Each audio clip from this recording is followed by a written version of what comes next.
ଦେଖନ୍ତୁ କେତେ ବଡ଼ ବଡ଼ ମାଛ। ଏ ମାଛ ଆମେ କିଣିଛୁ 4.5 କିଲୋ ଅଛି, ଯାହାକୁ ନେଇକି ଆଜି ଆମେ ମଝିରେ ଯାଇକି ରୋଷେଇ କରିକି ଖାଇବୁ ହେଲା। ଏଠାରେ ସବୁ ବଡ଼ ବଡ଼ ମାଛ, ନଈ ପୁରା ଦେଶୀ ନଈ ମିଠା ମାଛ। ଇଏ ହେଉଛନ୍ତି ଆମ ଭେଣେଇ ଯିଏ ହାତ ଧଉଛନ୍ତି। ଦେଖନ୍ତୁ କେତେ ବଡ଼ ବଡ଼ ମାଛ। ଆଜି ଯେତିକି ଭାଇ ମାଛ ଆଣୁଛନ୍ତି ସବୁ ହେଲା ବଡ଼ ବଡ଼ ମାଛ। ଏ ଯେ ରେଡ୍ କଲର ଡ୍ରେସ୍ ପିନ୍ଧୁଛନ୍ତି ଭେଣେଇ, ଏଟା ହେଲା ଆମ ଗାଡ଼ି। ଏ ହୁଏ 2 ଜଣ ଛିଡ଼ା ହେଇଛନ୍ତି ଭେଣେଇଙ୍କ ସାଙ୍ଗ। ଯେତିକି ଗାଡ଼ି ଛିଡ଼ା ହେଇଛନ୍ତି ଭାଇ ମାନେ ଦେଖିବେ ମାନେ ମାଛ କିଣିବା ପାଇଁ ଅଛନ୍ତି। ଆଉ ମୁମ୍ବାଇରୁ କଲିକତା, ଏଇ ରୋଡଟା ହଉଛି ମୁମ୍ବାଇରୁ କଲିକତା। ଏଇଟା ହେଲା ସ୍ଥାନ ହେଲା ବାରକୋଟ। ଏଠାରେ ମାଛ ପ୍ରବଳ ସବୁବେଳେ। ମାନେ ସକାଳେ ଏଇ ଜାଗାରେ ମାଛ 7ଟାରୁ 10ଟା 11ଟା ମାଛ ଯେତେବେଳେ ବି ଚାହିଁବେ ପାଇବେ। ଛୋଟ ବଡ଼ ସବୁ ପ୍ରକାର ମାଛ ହେଲା। ସେପଟେ ଭାଇ ଜଣେ ଆଉ ଗୋଟେ ମାଛ କିଏ ନେବେ ବୋଧେ ତାକୁ ମାନେ କାଟି ଉଠେଇଲେଣି। ଏ ଯେ ମାଛ କାଟୁଛନ୍ତି ଆମେ ନବୁ। ଆଜି ମାଛକୁ ଭଲ କିନା ପୁରା ଭଜା ଆଉ ଝୋଳ କରିକି ଖାଇବୁ। ଦେଖନ୍ତୁ ଏଠି ଗୋଟେ ଜଣେ ଭାଇ ମାଛ କାଟୁଛନ୍ତି। ୟାଙ୍କ ପାଖରେ ଛୋଟ ବଡ଼ ମାଛ ଅଛି। ଦେଖନ୍ତୁ କେତେ ଗାଡ଼ି ଛିଡ଼ା ହେଇଛି, ଛୋଟ ବାଇକ୍, 4 ହ୍ୱିଲର, ଟ୍ରକ୍ କେତେ ଛିଡ଼ା ହେଇଛନ୍ତି ସବୁ ମାଛ ନେବେ। ଦେଖନ୍ତୁ ଏଠି ଯେତେ ବି ମାଛ ଆଣିଲେ ମାନେ 11ଟା 12ଟା ବେଳକୁ ମାଛ ଖତମ। ଦେଖିପାରୁଥିବେ। ଆମେ ଚାଲିଲୁ ଏଥର ଆଗକୁ ଯାଇକି ରୋଷେଇ କରିବୁ।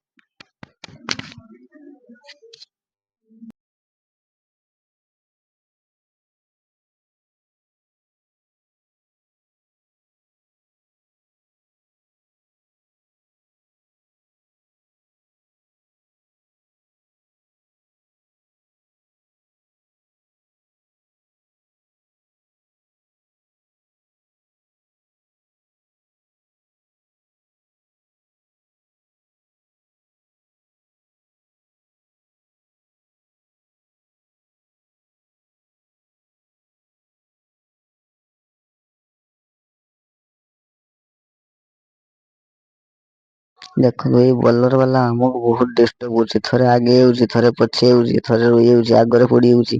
ମାନେ ସବୁବେଳେ ଯେତିକି ଟାଇମ ସେ ବୋଲର ବାଲା ଯାଉଛି ସେତିକି ଟାଇମ ଆମକୁ ଡିଷ୍ଟର୍ବ କରୁଛି। ଲକ୍ଷ୍ୟ କରିବେ। ଦେଖନ୍ତୁ ଥରେ ସ୍ଲୋ କରିଦଉଛି, ପୁଣି ଆଗକୁ ଯାଉଛି, ପୁଣି ରହିଯାଉଛି। ନା ଓଭରଟେକ୍ ମାରିକି ଯାଉଛି, ନା ଆମକୁ ଓଭରଟେକ୍ କରିବା ପାଇଁ ଦଉଛନ୍ତି। ଆମେ ଏଥର ଓଭରଟେକ୍ କରିଗଲୁ।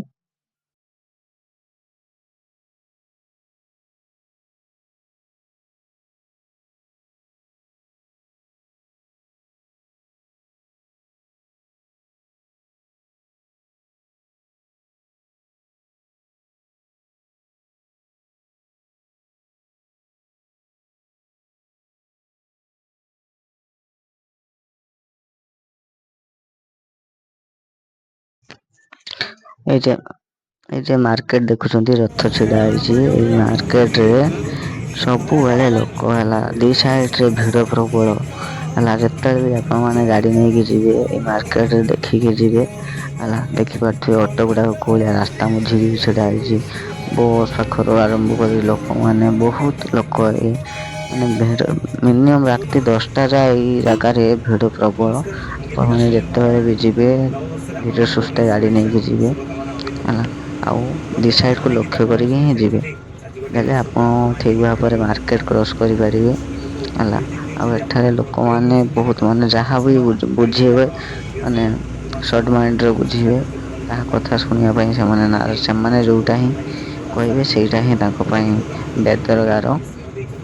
ଆପଣମାନେ ଯେତେବେଳେ ଯାଆନ୍ତୁ ଦେଖି ଶୁଣି ଯାଆନ୍ତୁ। ଏପଟେ ଦେଖିପାରୁଥିବେ ଏଠି ଚାରା ବିକ୍ରି ହଉଛି।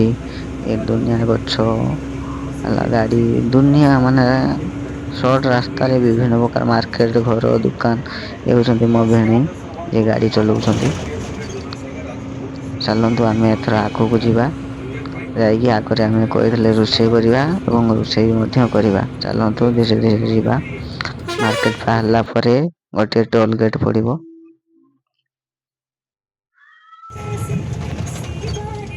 ଦେଖନ୍ତୁ ଏଇ ଟୋଲ ଗେଟ୍ ହେଲା। ଏଇ ଟୋଲ ଗେଟ୍ ର ନାଁ ହଉଛି କଲା ଟୋଲ ଗେଟ୍। କଲା ଟୋଲ ଗେଟ୍ ରେ ଆମେ ପହଞ୍ଚି ଗଲୁ। ପହଞ୍ଚିଲା ପରେ ଆମେ ଯିବୁ ଧାମରା। ଆମେ ତ ଧାମରା ଯିବୁ ହେଲା। ତ ଆମେ ଧୀରେ ଧୀରେ କ୍ରସ୍ କରିକି ଚାଲୁଛୁ।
ଆମେ ଏବେ ପହଞ୍ଚିଲୁ ଦାଦ୍ରାହାଟି ପାଖାପାଖି। ଆପଣ ଟିକେ ଦେଖିପାରୁଥିବେ ଦୁଇ ସାଇଡରେ କୋହଳିଆ ଜଙ୍ଗଲ ଅଛି, ଆଗରେ ପାହାଡ ଅଛି, ରାସ୍ତା ପୁରା ଆଗରେ ଗୋଟେ ଗାଡି ଯାଉଛି ଆମର ହେଲା।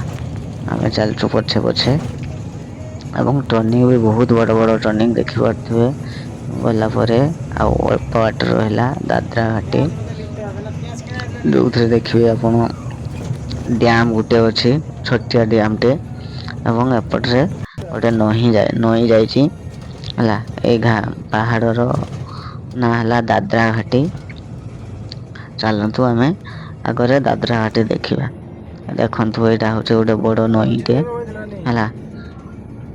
ଦେଖନ୍ତୁ ଗାଡି ଗୁଡାକ ସେଇ ନଈ କୂଳରେ ଛିଡା ହେଇକି ରୋଷେଇ ମୋଷେଇ କରୁଛନ୍ତି। ଏଇଟା ହଉଛି ଡ୍ୟାମ ଟେ ଦେଖନ୍ତୁ ଏଇଟା ହେଲା ଛୋଟ ଡ୍ୟାମ ଟେ, ୟା ନା ଦାଦ୍ରାଘାଟି। ଚାଲନ୍ତୁ ଆଗକୁ ଯିବା। ଏ ଦେଖନ୍ତୁ ପାହାଡ ଭଳିଆ ଦେଖା ହଉଛି ଆପଣଙ୍କୁ କହିବେ।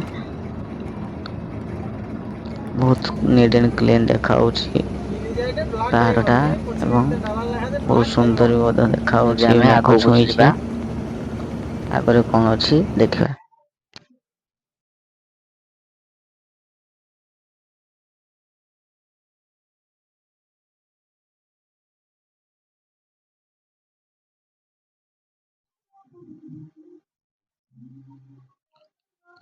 ଫାଇନାଲି ଆମେ ପିଟିଏ ରାସ୍ତାରେ ମାନେ କ୍ରସିଂ ରାସ୍ତାରେ ପାଖାପାଖି ପହଞ୍ଚିଲୁଣି।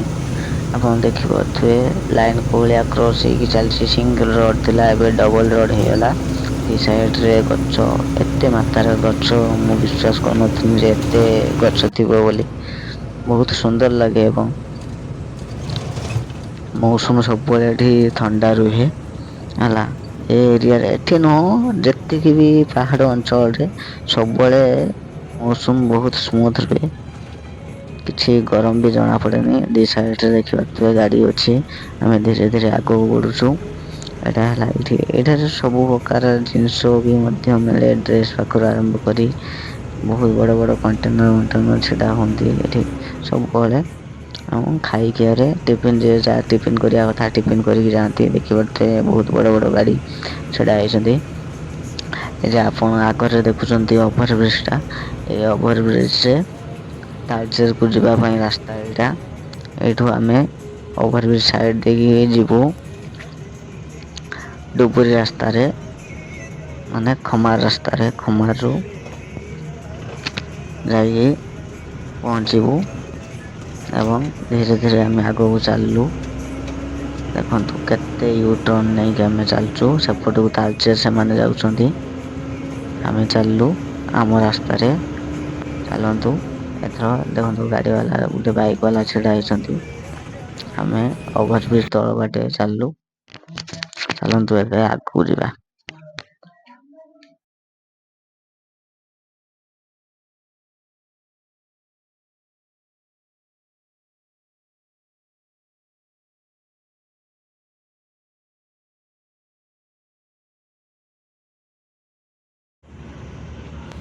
ଏଇ ରାସ୍ତାରେ ପ୍ରାୟ ଟାଇମର ରାସ୍ତା ଜାମ୍ ରୁହେ, କାହିଁକି ନା ଏଇଟା ଗୋଟେ ମାନେ ନ୍ୟାସନାଲ ହାଇୱେ କାମ ଚାଲିଛି ତ ସିଙ୍ଗଲ ରୋଡ ଦେଇକି ଯିବାକୁ ପଡୁଛି, ସେଇଥିପାଇଁ ବହୁତ ଭିଡ ରୁହେ। ଦେଖିବେ ଚାଲନ୍ତୁ, ମୁଁ ସତ କହୁଛି କି ମିଛ କହୁଛି ଦେଖନ୍ତୁ ଏଇଟା ହଉଛି ସିଙ୍ଗଲ ରୋଡ, ବହୁତ ସିଙ୍ଗଲ ରୋଡ, ଯାହା ଫଳରେ ଆମ ମାନଙ୍କୁ ଯିବା ପାଇଁ ବହୁତ ଅସୁବିଧାର ସମ୍ମୁଖୀନ ହବାକୁ ହୁଏ।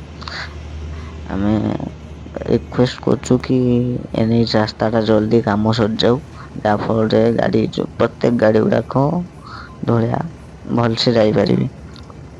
ଚାଲନ୍ତୁ କେତେ ଭିଡ ଅଛି ଆମେ ଦେଖିବା। ଚାଲନ୍ତୁ, ଦେଖନ୍ତୁ କେତେ ଗାଡି, ବହୁତ ବଡ ବଡ ଗାଡି। କିଛି ବାଇକ ବାଲା ବି ଆମ ଆଗରେ ମାନେ କ୍ରସ୍ କରିକି ଯାଇକି ଆଗରେ ପଡି ଯାଉଛନ୍ତି। ଦେଇକି ଛିଡା ହେଇକି ମାନେ ଯେତେ ହର୍ନ ମାରିଲା ବେଳକୁ ବି ସେମାନେ ଶୁଣିବେନି। ଏଇଭଳିଆ ସିଚୁଏସନ ଆମକୁ ମାନେ ଇଏ କରିବାକୁ ପଡେ। ଚାଲନ୍ତୁ, ଆମେ ଆଉ ଅଳ୍ପ ବାଟ ରହିଲା ଏଇ ସିଙ୍ଗଲ ରୋଡ କ୍ରସ୍ କରିବା ପାଇଁ। ଦେଖନ୍ତୁ ଏଠି ଗୋଟେ ପୋଲ ଅଛି, ପୋଲ କ୍ରସ୍ କଲୁ। କ୍ରସ୍ କଲା ପରେ ଆମେ ଆଗରେ ପେଟ୍ରୋଲ ପମ୍ପ ଅଛି। ପେଟ୍ରୋଲ ପମ୍ପ ରେ ପହଞ୍ଚିଲା ପରେ ଆଉ ଅଳ୍ପ ବାଟ ଅଛି, ସେଠି ଆମେ ଏନ୍ଏଚ୍ କୁ ଧରିଦବୁ ଏବଂ ଏଇ ଯେ ପେଟ୍ରୋଲ ପମ୍ପ ଦେଖୁଛନ୍ତି, ଏଇ ପେଟ୍ରୋଲ ପମ୍ପ ସେପଟେ ଗୋଟେ ଫଳ ଦୋକାନଟେ ଅଛି, ଜଣେ ଭାଇ ଫଳ ଦୋକାନ କରିଛନ୍ତି। ସେଠି ଫଳର ରେଟ୍ ବହୁତ କମ ରୁହେ। ଯେତେବେଳେ ଆସିବେ ଆପଣ ଏଇ ଫଳ ଦୋକାନରେ କମ ବେଶୀ ଫଳ ନେଇକି ଯିବେ, ଯଦି ଆପଣ ଇଚ୍ଛୁକ। ଚାଲନ୍ତୁ ଆମେ ଏଥର ଆଗକୁ ଯିବା, ଯାଇକି ଆଗରେ ରୋଷେଇ କରିବା। ଆରେ ଭାଇରେ ସେପଟେ କଣ ଏତେ ବଡ ବଡ ଗାଡି ଦେଖା ହଉଛନ୍ତି, ଚାଲ ଦେଖିବା ଜଲ୍ଦି। ଦେଖନ୍ତୁ ଗାଈ ଗୁଡାକୁ କୋଉ ଭଳିଆ ଚରୁଛନ୍ତି ହେଲା। ଦେଖନ୍ତୁ କେତେ ବଡ ବଡ ମାନେ ଗାଡି ଛିଡା ହେଇଛି, ଦୁଇ ଏଠି ଦୁଇଟା ଗାଡି ଛିଡା ହେଇଛି। ଏଇ ଭାଇ ଯ ଆଉଛି ଆଗରେ କେତେ ଗୁଡା ଛିଡା ହେଇଛି। ଲକ୍ଷ୍ୟ ରଖନ୍ତୁ, ଏଠି ଦୁଇ ଛିଡା ହେଇଛନ୍ତି, ଏଠି କେତେଟା ତିନି, ଚାରି, ପାଞ୍ଚ, ଛଅ, ସାତ, ଆଠ, ନଅ, ଭାଇରେ ଏଇଗୁଡା କଣ 10ଟା ଛିଡା ହେଇଛି।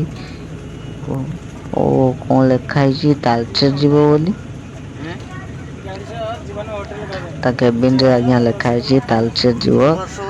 କୋଉ କମ୍ପାନୀରେ ଲାଗିବ ତ ସେଇଟା ଆମେ ଜାଣିନୁ। ଦେଖନ୍ତୁ ଏଇଟା ତାଲଚେର ଯିବ। ଏଇ ତାଲଚେର ଯିବ, ରଖୁଛି ଆଜ୍ଞା। ଚାଲନ୍ତୁ ଆଗକୁ ଯିବା। ଆମେ ରୋଷେଇ କରିବା ଜାଗାରେ ପହଞ୍ଚିଗଲୁ। ଦେଖନ୍ତୁ ଦିଟା ଗ୍ୟାସ୍ ଲଗା ହେଇଛି, ଏଠି ଆଳୁ ଗୁଆରେ କଟା ହଉଛି। ଏ ଜଣେ ଭାଇ ଜଣେ ଏ ଜଣେ ଏ ବି ଭିଣୀଙ୍କ ସାଙ୍ଗ ମାଛ ଭାଜୁଛନ୍ତି। ଇଏ ହଉଛି ସୁକ ବାବୁ। ଯିଏ ମାଛ ଭାଜୁଛନ୍ତି, ତାଙ୍କର ତେଲ ଗରମ ହଉନି, ସେ ମାଛ ପକେଇଛନ୍ତି।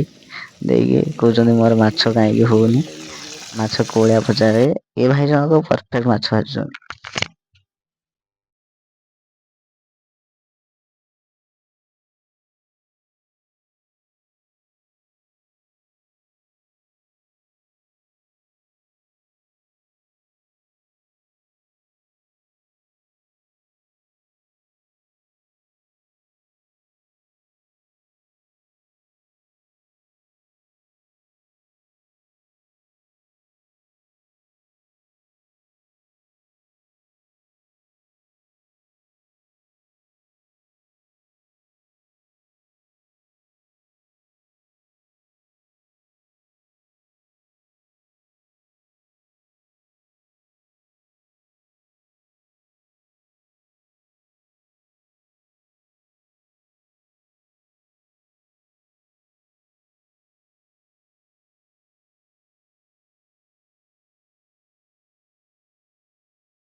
ଆମେ ଆସିକି ଡୁବୁରି ରାସ୍ତାରେ ପହଞ୍ଚିଗଲୁ ଏବଂ ଡୁବୁରି ରାସ୍ତାରୁ ଯିବୁ ପାଣିକୋଇଲି ରାସ୍ତାରେ।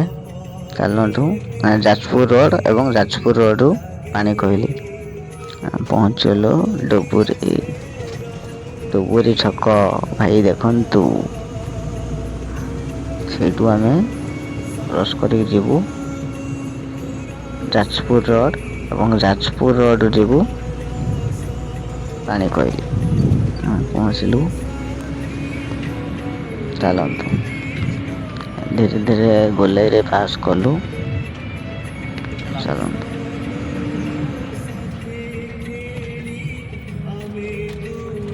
ଆମେ ଏଥର ପଳେଇବୁ। ଏଥର ଆମେ ପାଣିକୋଇଲି ରୋଡ଼ ଧରିଦେଲୁ।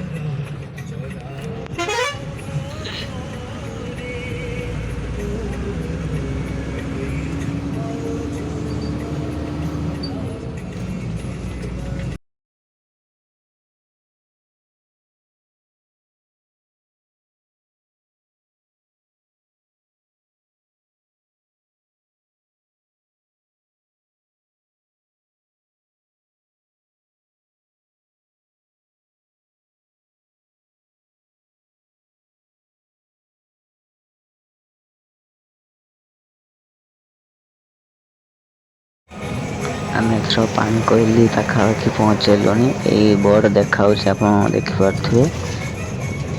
ସିଧାରୁ ପାଣିକୋଇଲି ବ୍ରିଜର ଲେଫ୍ଟ, ଆମେ ଏଇ ରାସ୍ତାର ଲେଫ୍ଟ ସାଇଡ଼କୁ ୟୁ ଟର୍ନ ନେବୁ। ୟୁ ଟର୍ନ ନୁହଁ, ଲେଫ୍ଟ ଟର୍ନ ନେବୁ ଏବଂ ମେନ୍ ରୋଡ଼ କଟକରୁ ଯେଉଁଟା ଭୁବନେଶ୍ୱରରୁ ବାଲେଶ୍ୱର ରୋଡ଼, ସେଇ ସାଇଡ଼ ଦେଇକି ଆମେ ଧାମରା ଯିବୁ। ଆମେ ଚାଲିଲୁ। ଏଥର ଦେଖନ୍ତୁ ପୁରା ଧୀରେ ଧୀରେ ଗାଡ଼ି ଯାଉଛି, କାହିଁକିନା ଏଟା ଛକଟା, ଟ୍ରାଫିକ୍ ବି ଅଛି। ଟ୍ରାଫିକ୍ ବୋଲି କରିଛନ୍ତି। କେତେ ଭିଡ଼ ଆପଣ ଦେଖିପାରୁଥିବେ। ଏଥର ଆମେ ଚାଲିଲୁ। ଆଉ ଅଳ୍ପ ବାଟ ଗଲା ପରେ ଆମର ନ୍ୟାସନାଲ୍ ହାଇୱେ ପଡ଼ିଯିବ। ତାପରେ ଆମେ ଆମ ଇଚ୍ଛାରେ ଯିବୁ। କିଛି ଟେନସନ୍ ନାହିଁ, ଗୋଟେ ସାଇଡ଼ରେ ଚାଲିଲୁ ଆମେ।